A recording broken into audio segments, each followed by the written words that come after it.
Happy Thursday morning, everybody. Welcome into another edition of Morning Jocks.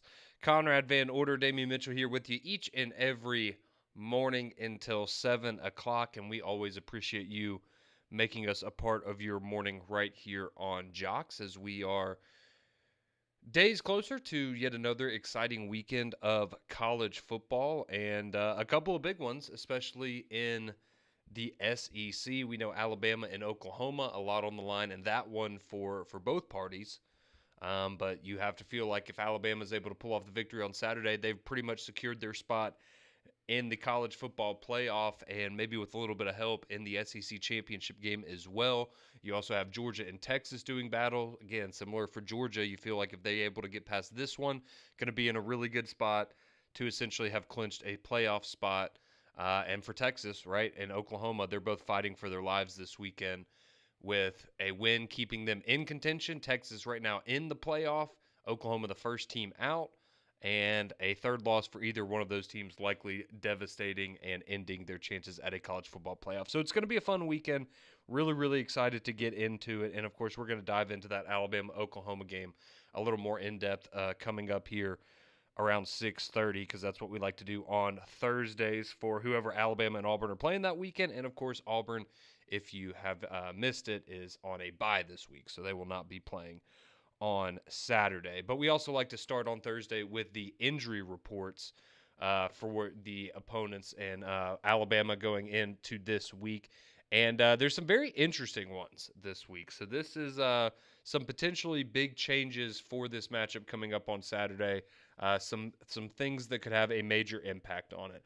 And first and foremost, because we had talked about this a little bit earlier in the week, but over on Three Man Front, we had Tyler McComas on the show on Tuesday to kind of preview the matchup. He does a radio show up there in Norman, Oklahoma, and one of the things he mentioned was that R. Mason Thomas, who is the best defensive lineman that Oklahoma has, probably their best defensive player overall, and one of the best in the entire conference, but he was trending towards not playing in this game. So we knew that finding out the availability report was going to be a big deal this week as we try to figure out his availability, and he is listed as questionable as it stands right now.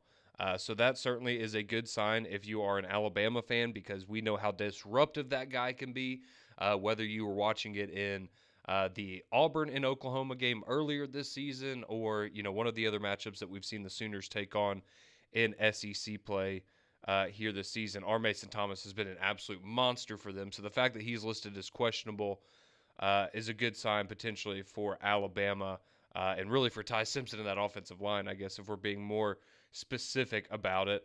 So that's the big one there for Oklahoma. We'll get back to the Sooners in a second, but that's kind of the big one there. But for Alabama, how about this? This was one, again, we've been talking about this the last couple of weeks, that this player was trending towards a return sooner rather than later. But he's listed as questionable this week, and that's Quay Russaw. That would be a massive get for Alabama now. I guess the question is he 100%? Is he, going to be 75%, 80%? What kind of availability would he have? That's a good question there. But he's listed as questionable, so not sure. I know Kalen DeBoer kind of touched on that on Hey Coach last night, and they're playing it safe. They're not saying that he's definitely going to be available this weekend. Obviously, he's listed as questionable, but the good news is that he is ahead of schedule in his recovery. So the fact that he's even on the injury report and even has a possibility of stepping on that field on Saturday is pretty remarkable considering the fact that I think we all thought he was going to be done for the season when he got hurt earlier on this year. You also have for Alabama the only other two players mentioned, Deshaun Jones. He's listed as probable, so that's good news for him, somebody that kind of role player there in the secondary for Alabama. And then also questionable, though, is linebacker Caden Jones.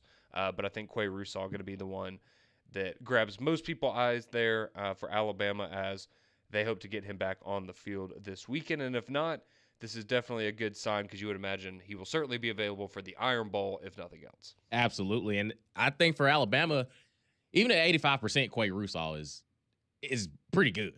And I look at for Oklahoma as far as the situation with R. Mason Thomas, if he goes, that he's going to make an impact defensively. And I think that when you look at this game, and I know we're going to do our keys to victory here in a few moments, but it's kind of one of those things where the pieces and the players that are out there, their impact is going to be felt one way or another, no matter if they're not out there, or if they are, they have this massive impact, because our Mason Thomas is one, if not one of the best defensive linemen in the conference, and Alabama struggles in the run game right now. So it's kind of that, oh, if he's not out there, could we potentially have some success in running the football? And if he is out there, do we have a plan of attack for him, even if he's not at 100%? But I think the depth piece for Alabama on the defensive side with Quay Russaw is definitely going to help, because a lot of guys have had to play, but we know his impact when he's out there, because a guy that we saw even last year in situations, it's okay, he's starting to piece it together, and you kind of expected him to have a big 2025, but injury kind of thrown that off. But we do expect them to make an impact if they're on the football field.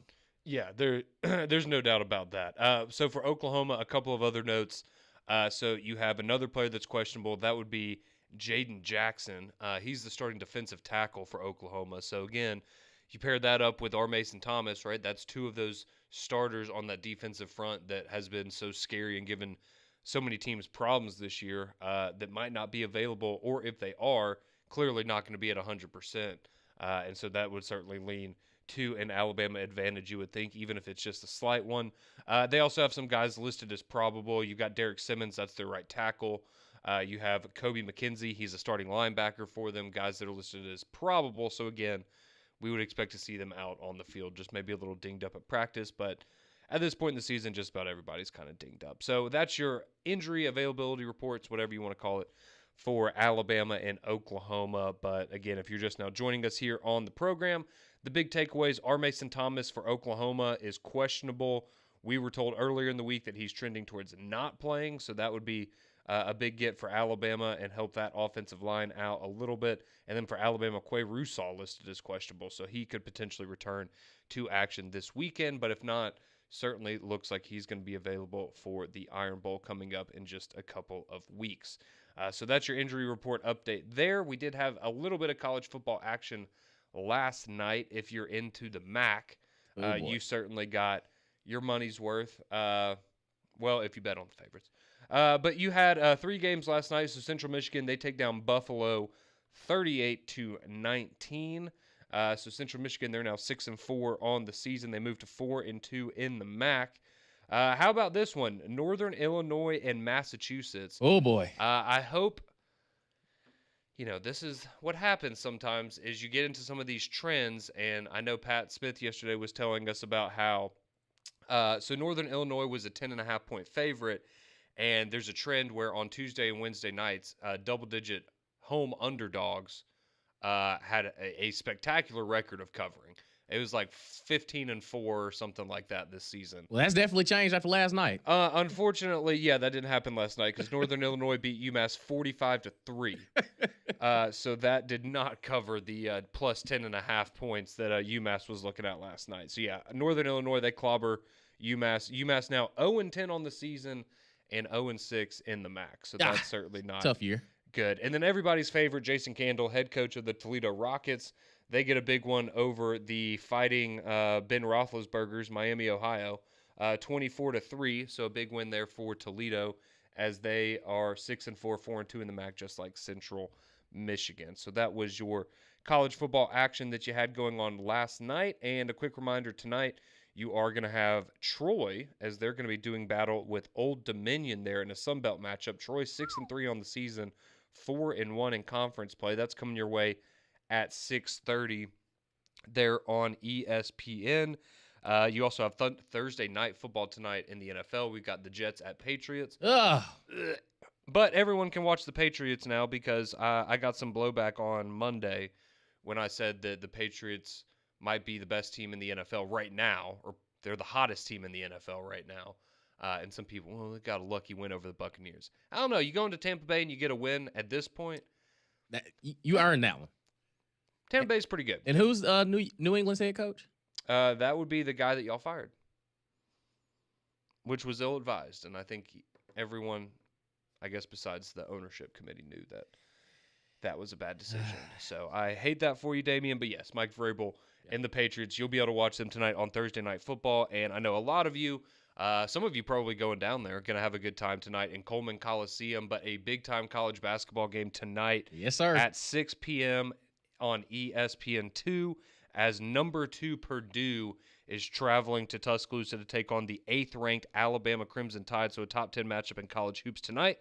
Alabama, a 3.5 point favorite right now at home against the Boilermakers. So that's going to be a good one tonight. And of course, we'll break it all down for you coming up tomorrow. But I want to switch it up just a little bit here because, I woke up this morning, Damien, and I thought, you know what? I want to have a good laugh and I want to share a good laugh with some of our listeners. So I came across a tweet last night I guess a thread of tweets last night from a Big Ten reporter. And he went through and did his best job trying to compare Big Ten programs to SEC programs right now from a quality standpoint. And yeah, so we're going to share those when we get back. And I'm going to get some of Damien's thoughts. I'll give you my thoughts as well. But let's have a little fun on this Thursday morning. That's all coming up right here on Morning Jocks.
Oh, 6:16 here on your Thursday morning jocks.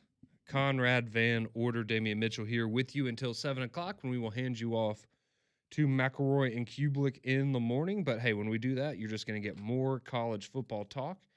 And then we'll have three-man front coming up after that from 10 to 2 and the Paul Feinbaum show from 2 to 6. And that is how your day will look right here on JOX. And no need to turn that dial, as we will have you covered on everything going on in the world of college football, as well as the rest of the sports world right here on JOX. All right, if you're just now joining us, I said I wanted to mix it up a little bit and try to have some fun this morning. And this was something that I had come across last night, and I've come across this person's work a number of times on social media, just, following a lot of different college football, media members and websites and things of that nature. And so this is so this guy that we're going to be talking about, his name is John Rhodes. He's John Rhodes on Twitter. You can find him at JRS_rankings. That is his handle there on Twitter. But he is a podcast host and a contributor to On3's Illinois football website. So that's just kind of the backstory you need to know. So obviously going to have a little bit of a Big Ten lean, right? He covers Illinois. Him and Burt Bielema, I'm sure he whispers sweet nothings into his ear by Burt, who tells him how great Illinois is and how great the Big Ten is. And so here we are. So let's get into this tweet that I saw yesterday. And I saw it, and I sent it to some people, and we were having a good laugh with it. And then I saw it kind of went viral, I guess, last night. I saw a lot of people in the college football world reacting to it. It has almost 1 million views now. So you may have seen this. But so this is the tweet that he sent last night. It says, so he had said, I guess 2 days ago, he had posted a tweet that said, USC is just as good as Georgia. That was the argument he was trying to make. So he then followed it up yesterday, and he said, these are Big Ten teams that are better or close to the same as the top teams in the SEC that nobody wants to talk about. So the first one that he said is that he says USC is equal to Georgia. Equal to Georgia. Equal to Georgia. So that would be the 17th ranked USC Trojans, who are 7-2 on the season. USC's had a good year.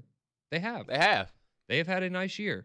They lost to Illinois. So I guess what he's telling you is he thinks that Illinois is better than Georgia because Illinois is better than USC, but USC is just as good as Georgia. Just as good. So I guess this is all propaganda for his Fighting Illini, perhaps. Just buckle up. It gets worse from here. So this is a USC team that they have a win over Michigan, 31-13. Congratulations. Yep, that's it. That's the resume. Sorry, they beat Purdue by 16. Maybe we want to bring that one up. Or they beat Nebraska by 4. That was good. Yeah. Now, I will say this. If you wanted to make that argument in 2 weeks after USC had just beaten Iowa and Oregon, again, I still think it's a stupid comparison, but maybe then more people would, you prisoner of the moment type Worth thing, the discussion. Right? Worth a better discussion than what we're going to be presented as we continue down this list. But right now we're talking about a USC team whose only quality win this year, really, I mean, Nebraska's a quality win. I'll give them, sorry, Molly. But I mean, seriously, like they beat a Michigan team. That's it. As opposed to a Georgia team that has beaten a top 10 team in Ole Miss, another top 25 team in Tennessee. And if they get another win this weekend over Texas, that will be their second top 10 win of the season. But anyways, okay, so that's one. So USC is equal to Georgia. I think we just found out that's really not accurate. But okay, USC is equal to Georgia. This one's hilarious. This one's good.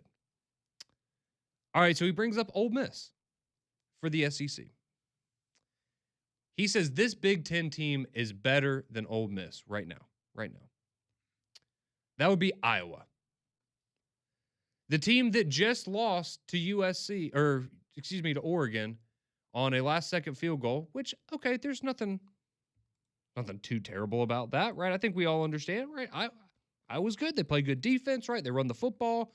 Not great offensively, but yeah, it's Iowa. Like, they're always solid, right? That would be an Iowa team that has beaten a grand total of how many ranked teams this year, do you think, Damian? I'm going to say 0. That's correct, because they played 3 ranked teams this year, and they lost to all of them. That would be Iowa State, Indiana, and Oregon. Mm. But they're better than an Ole Miss team whose only loss this season came to the Georgia Bulldogs in a game that Ole Miss honestly probably should have won that game. Right. But they didn't, and that doesn't count. You know. But you lost to Georgia. Yeah. But I guess by this method, right, USC's better than Georgia, or they're as good as Georgia. So That means USC is better than I'm Ole just Miss. trying to do the transitive property here. Yeah. Okay, so he thinks Iowa's better than Ole Miss. I think that's ridiculous. That is a lie. I think that was That's ridiculous. a lie. That's a lie. All right, now this one I don't agree with, but I think this is the most reasonable one on the list. He has Texas A&M is equal to this Big Ten program. That's Oregon. Now, obviously, this season, that's a different discussion because I think we all agree Texas A&M has been more impressive than Oregon. And Oregon, I don't really know what to make of them right now. I think they're good, but I don't know how good they are. But they have one ranked win against that Iowa team from last weekend that we were just talking about. Texas A&M has beaten 3 top 25 teams on the road this year. They're undefeated. And according to all of the metrics that the committee is supposed to be using this year, they should be the number 1 team in the country. And they're equal to Oregon. Now, if you wanted to get into more of a philosophical debate about this of, okay, they're both programs with big brand names. They have a lot of money behind them. Right. They've never been able to get over that hump of winning a title here recently amongst all the hype. Sure, okay, yeah, maybe we could have a conversation there and we can entertain that. I think we could also say, right, I would say Oregon on the field has been better than Texas A&M in recent history. Oh, yeah. Now, this year is a different conversation. Different story. But in the last, let's say decade, Oregon's been a better football program in terms of the results on the field. But this year, at least, I think it's safe to say Texas A&M's been better than Oregon. But whatever. Okay, we'll give them that one, right? We can give them that one. Here's the last one, though. So this would be that Michigan is better than Texas. Well, my first thought on this is, who did Michigan lose to earlier this year? That would be Oklahoma. Yep.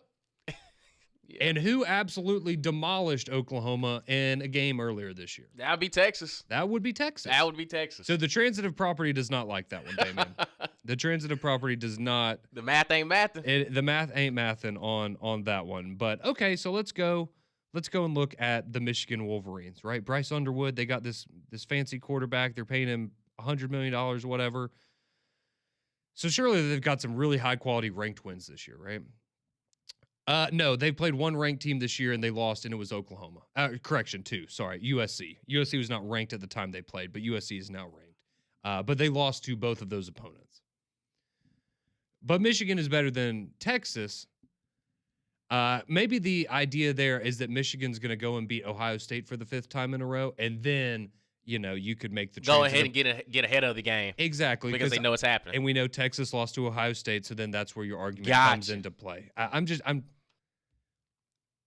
maybe he's smarter than we think, right? I'm trying to get in the head of this Illinois beat writer there and his thoughts on all of this. But this is just again, all of this in good fun, just to kind of poke some fun at it. But this is why, and I know some people get it, and some people I know think, oh, y'all shouldn't have SEC bias.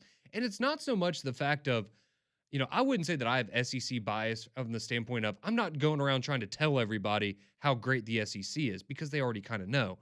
But this is the kind of crap where it's like, all right, I got to put my hand up. I got to say something, because these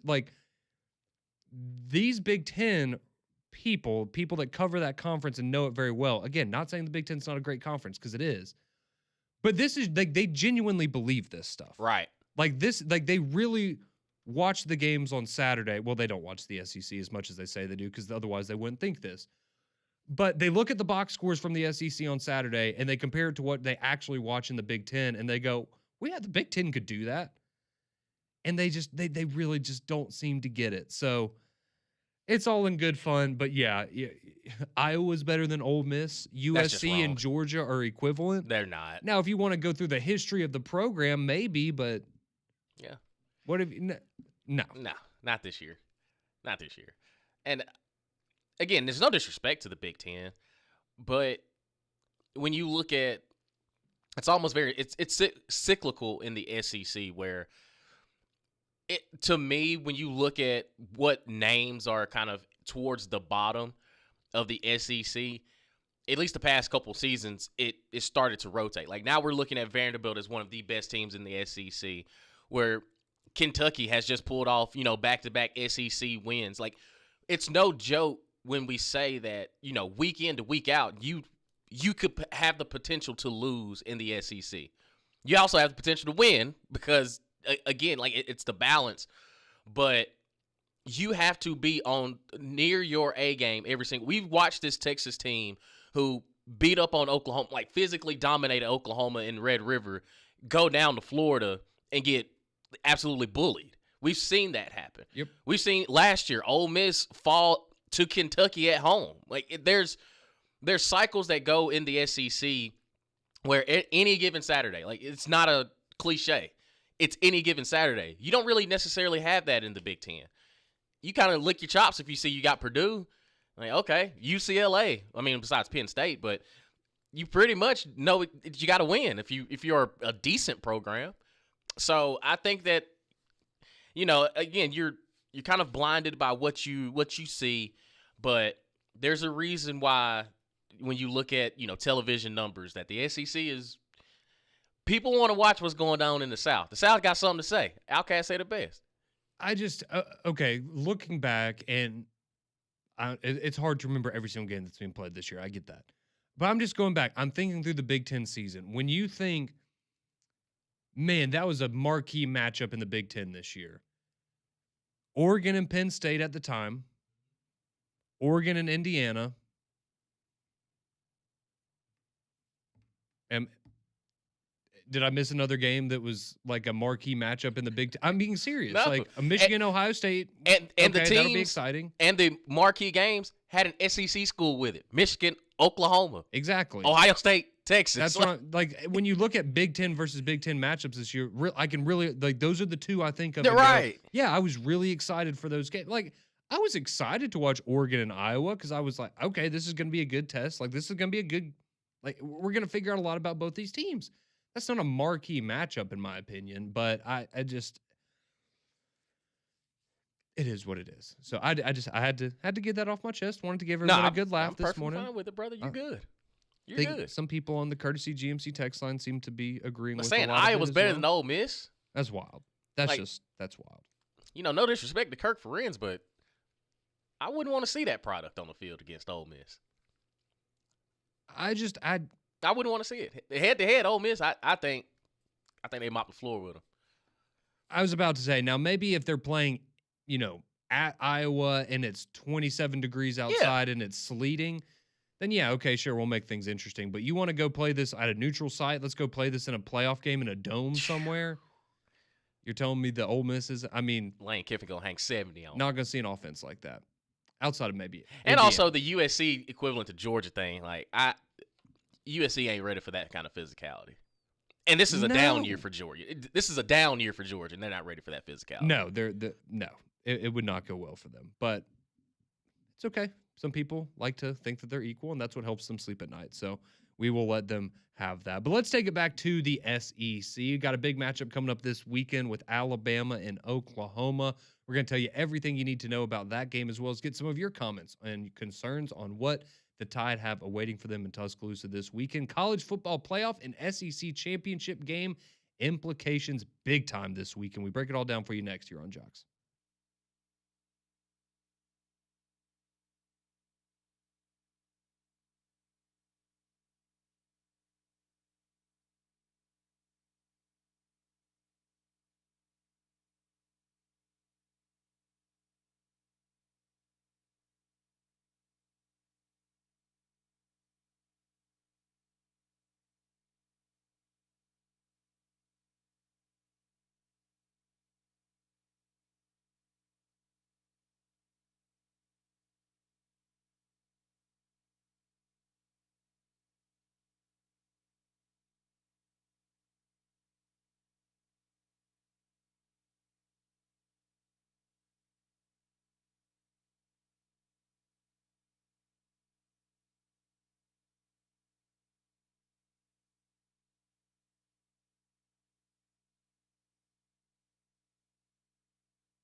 Welcome back into Morning Jocks. Conrad and Damian here with you until 7 o'clock, and we're about to break down Alabama versus Oklahoma, as you probably could have guessed by the bumper music there, but a big one coming up inside of Bryant-Denny Stadium on Saturday. Of course, a 2:30 kickoff there on ABC, and our buddy G-Mac going to be on the call alongside Sean McDonough and Molly McGrath. Back-to-back weeks for Greg in Tuscaloosa there. So Alabama right now, 6.5-point favorite. I think it opened at 5.5. I saw some places had it at 7.5 during the week. Now I'm looking at 6.5 as of right now. Total 45.5. So that's kind of telling you maybe a lower scoring game expected by Vegas this weekend. But Oklahoma, they're ranked number 11. And as we learned the other night, they are the first team out as it stands right now, at least in the college football playoff rankings. And Alabama at number 4, undefeated in the SEC. Feels like if you get a win here, you win this game, you're making the college football playoff. I know it's 99%, you're making the college football playoff. Win this game, you're in. Lose this game, dear God, we're having a much different conversation next week. And we all remember, this is the team, granted a much worse version of this team, that absolutely dominated you in Norman, Oklahoma last year to the tune of 3 points for the Alabama offense, as we all remember. You were there. I was. You were there. I was. And you're also going to be... Hey, undefeated in the press box, my brother. Okay. Undefeated in the press box. Okay. That's the trend that we're rolling with. That's what we're going with. Not the 0-1 when I attend Oklahoma games. But nonetheless, for Alabama, a big opportunity here. And I think for a lot of people, right, coming off of the game last week, you were coming off of a bye, and it didn't look like a refreshed Alabama team, right? In the sense of you're out there firing on all cylinders. Like, you got guys that, man, you couldn't wait to get out of the bye week because you just wanted to get it back on the field and hit somebody. And that was kind of my question was, we knew after the stretch they went on, right, 4 straight ranked opponents. Then you had to play South Carolina before the bye week, and we all remember how close that game ended up being there between the Gamecocks and Alabama. But, you wonder, yes, you were probably tired, banged up. You needed the week off to get right with some guys. But at the same time, like, you had kind of started to find some momentum, and you were just kind of rolling along. And obviously they still are. They beat LSU by 11. But, it was a question of, what were you going to go back in the bye week and be able to look back on those 5 games and go, man, all right, what can we take away from the successes we've had in SEC play, and what can we do to help our deficiencies? Obviously, the run game was a big point of emphasis that we heard from Ryan Grubb, and that led to Alabama's worst rushing performance in over 2 years. So that's not what you want to see. Ty Simpson still looking like he carried over some of the, I don't know if you call them jitters or what you would say, from the South Carolina game, though, where he's just missing some guys. Like, the throws that he was making earlier in the season, he wasn't making those. But defensively, I think, again, you're starting to see kind of what you saw last year, right? Where the second half of the season, that defense really started to come along and have a big impact in games for Alabama. And, I mean, I would say when you hold LSU to 4 field goal attempts in a game and that's it, that's pretty good. Oklahoma, though, going to be better offensively than LSU was. But I think we still have to question about John Mateer and how healthy his hand is. He's obviously getting better every week, but I don't think he's at 100%, and he may not be at 100% this entire season. And so that's where, when we look at this game for Alabama and Oklahoma, I think a couple of things that you need to look out for if you're the Tide, right?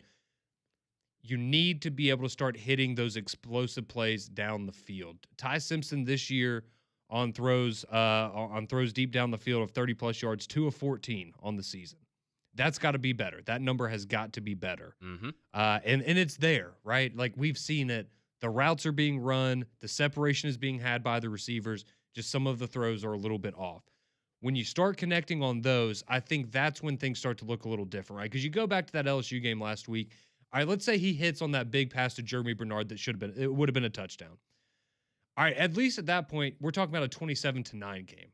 Okay, that feels a little bit different when you hit the big plays and you start to feel like, okay, yeah, Alabama had those moments where you saw, wow, all right, that looks like one of the best teams in the country. But when you don't have those explosive plays, it just looks a little different. And so if you start to hit on those, I think that's going to go a long way, not only towards building the team's confidence, but from the fan perspective or a viewer perspective, you're going to start to really pop with that Alabama offense because those are the plays that are missing, right? They're very efficient right now, but where are those big explosive plays down the field? We just haven't quite seen those as often this year, and we know that's what Kalen DeBoer and Ryan Grubb like to do. So Ty Simpson, I think, is going to have to be fantastic in this game because we've seen when they played Tennessee and Ole Miss, right, some of the better passing offenses, they've been susceptible to being taken advantage of there if you're Oklahoma. The offensive line, I think, is going to be massive in part, too, because you're going to have to keep Ty Simpson upright. But we also know how good Oklahoma is up to the front defensively. But them being a little banged up, that should help out Alabama's offensive line and allow them to have a nice day and get things going there. And then I would say, right, on the defensive side of the ball, I feel like you're still in the mode, at least I would be, until proven otherwise. You want John Mateer to have to beat you with his arm, right? Because we have seen not only has he been turnover prone, we kind of knew that coming into the year, but he's been turnover prone. The accuracy's been a problem, doesn't have as much zip on the ball because of the hand injury from earlier in the year. I think that's kind of what you want to force him into. Make him uncomfortable, make him beat you, make him make difficult throws, step up in the pocket, be more of that, stationary QB because we know that he does have mobility when he wants to get outside the pocket, extend plays, things of that nature. So those are some of my keys to victory for Alabama. I think at the end of the day, though, Ty Simpson's going to have to be big. You're going to have your Jan Zapierres of the world, right? If Quay Russaw can go, right, is that a guy that can get in there and get after the quarterback a couple times? Those are going to be big things, I think, in this matchup coming up. And I think you hit the nail right on the head, and especially when it comes to the turnovers and John Mateer. The thing for Alabama is you have to capitalize when you get those turnovers because I think what Texas was able to do in Red River was when they turned them over, they immediately responded. Like there were touchdowns, there were points that they put up to start to stretch the lead out. And when Oklahoma has to press, that's where you can really start to, pin your ears back a little bit. I kind of started thinking, besides, okay, I go back to the Vanderbilt game and the way that they made Diego Pavia be one-dimensional. Now, he's gotten better since then, but that was kind of the first test of, can this dude really beat us with his arm? And he couldn't. I think that's kind of how the same recipe you got to have with John Mateer because now if he does get started with his legs, it could kind of look like it was last year. Now, Oklahoma hasn't had as much success as they've had running the football in certain moments, but they know that's kind of the ultimate equalizer. You can have everybody covered up, but the one thing you cannot take into account is the speed and what he can do with his legs. So the thing is, it's, hey, once you got him in the pocket and you got your hands around him, you have got to get him to the ground because he's a big play waiting to happen. And I think Alabama offensively, I think a lot of people are beating the dead horse, but I do think that there's something to this. Like, you have to commit to the run game. Like, you just got to be able to do it. And I think even if you are kind of having a bevy of backs, kind of, I'm not going to say switch it up, but you have one of your better playmakers at receiver in Jeremy Bernard. Find different ways. Kind of do like Deebo Samuel with the San Francisco 49ers and when he was at South Carolina. Just find ways to get him the football. Force feed him the ball because he's the most consistent. And I do think the offensive line has got to keep Ty Simpson upright.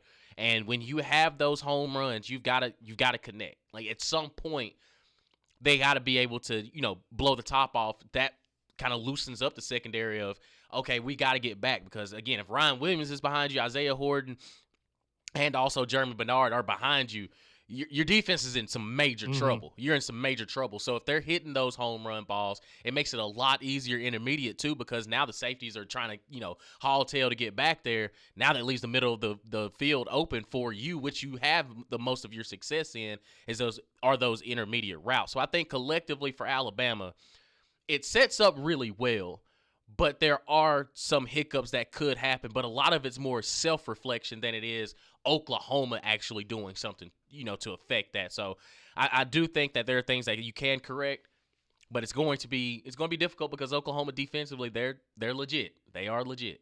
Yeah, they certainly are. And it feels like an opportunity, right? If you are, because, this is kind of your last chance to make a statement if you're Alabama. And not that you need to make a statement or anything, for your ranking purposes or anything like that. But I guess just, you can go out there and say, all right, I know that wasn't the prettiest thing against LSU last week, but hey, let's go for the first time this season, because I mean, even the Tennessee game, I know what the score looked like, but it didn't feel like it watching the game.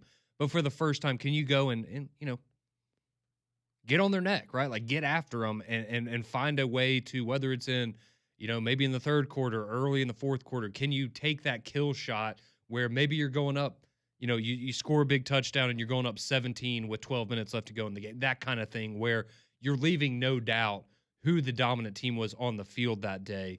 And I think that's what a lot of people are looking to see from Alabama. I will leave it with this. Alabama's defense has been really, really good at creating turnovers, and especially in key moments for Alabama this year.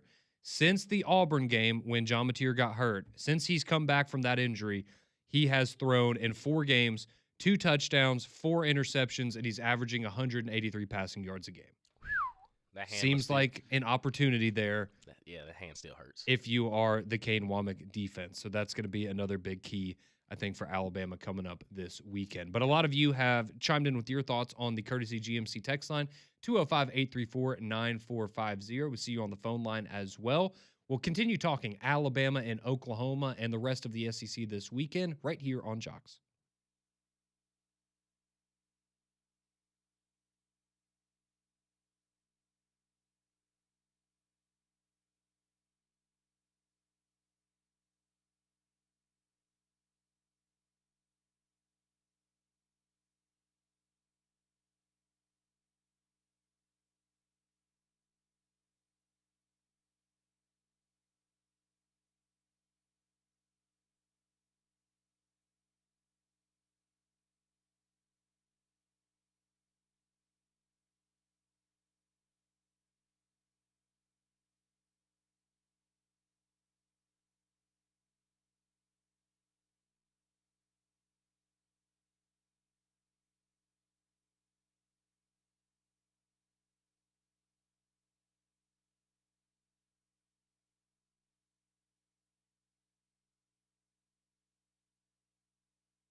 6:49 here on your Thursday morning. Welcome back into Morning Jocks. Conrad and Damian with you as we continue the conversation about Alabama and Oklahoma coming up this Saturday. So let's kick it off. Let's go to Scoobs, who's been waiting by patiently this morning, wants to chime in on the game this weekend. How we doing, Scoobs? We're doing well. Hope you guys are doing good too. Absolutely, man. Absolutely. So what's on your mind with this game coming up on Saturday? Well, I actually wanted to change my topic because y'all did talk about Oklahoma and Alabama a lot, and it's the condition of Mateer's hand and what that offense can really do. I just want to run a hypothetical question by you guys, so I'm going to change it up a little bit. So Dylan would say Oregon schedule and Iowa schedule because I heard you talk about the matchups that Iowa has faced when it's been ranked and what they've done. If you were to give that schedule strictly hypothetical to an LSU, a Florida, or for that matter, even an Auburn, based off who that they've played, or do you think that we're having buyouts? Because I think the level's in the competition, and I don't think there's any way to deny it.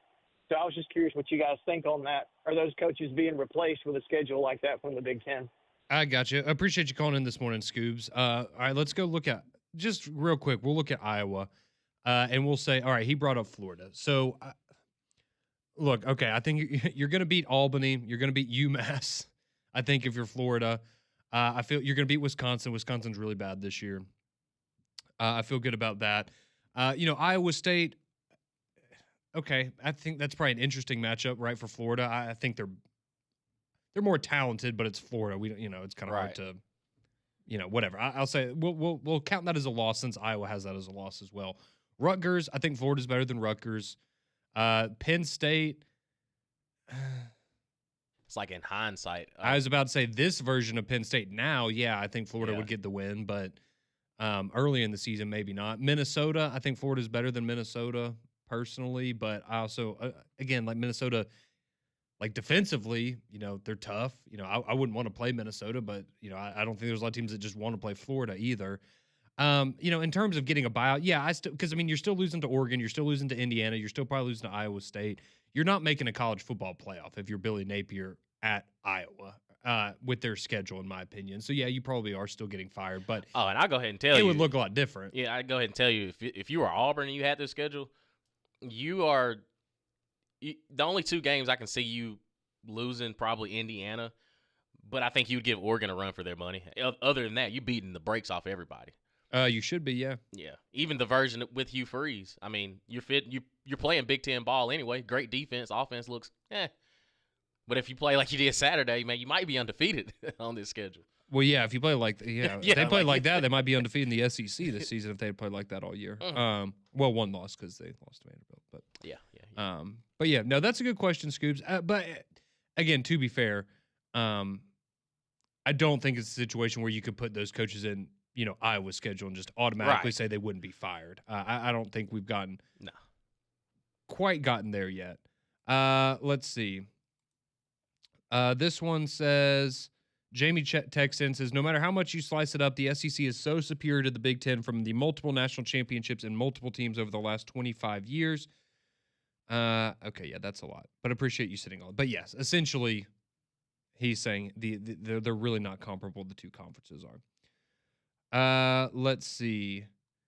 This says, I remember when Danny from Coleman says, I remember when Brett Bielema came to the SEC and had one of the worst seasons in conference history. Good times. I also remember when James Franklin went to the Big Ten from Vandy and averaged 10 wins per year. Yeah. Hey, he did a good job at Vanderbilt. Great job. Wonderful job. He's no Clark Lee, though. Let's see. He also never had a Diego Pavia. No, he had a Jordan Rodgers. Let's see. Joseph says, outside of these last two national championships, what has the Big Ten done the last 25 years? Ohio State won in 2014. Yeah. And they won in 2000 and what year was that? Like 2007. Was it 2007? Whatever year that was. Yeah. That's about it. Yeah. That's about it. Mm-hmm. Good times for them. And no, you don't get credit for the USC dynasty because they're now in the Big Ten. That does not count. That does not count. Let's see. Alan says, come on, Damian, just say it. The worst was Vanderbilt, but now it's Arkansas and Auburn. I think y'all put Florida in there right now. Yeah. After what we just saw last weekend. Yeah. Let's see. This says, I bet Iowa, Michigan, and USC could all beat Vanderbilt or the Vols. Crazy. What? I think you could have some competitive games there, but I would take Not this season. Like Vanderbilt. Vanderbilt over all those All teams of right them. now on a neutral site. I I think mean, if you get Tennessee's if maybe you more get good interesting. Joey Aguilar, Tennessee beats all of them too. Let's see. That's the key. Yeah. Let's see. Someone says, I don't think the way y'all are comparing the conferences tell the whole story. I think some teams are more comparable, but coaching is what separates them. USC and Georgia are not equal, but if Kirby was coaching USC and Lincoln was at Georgia, I think Kirby would win. I'm going to tell you something right now. I think you put Kirby Smart in a lot of programs and give him a year or two, he's going to win. Like, it's Kirby Smart. But yeah, I think coaching certainly is part of the question there. Let's see. Some people not as happy about our SEC and Big Ten fun. It was all in good fun, people. It just means more. It just means more. We're back tomorrow at 6 a.m. Mac and Cube, those guys up next.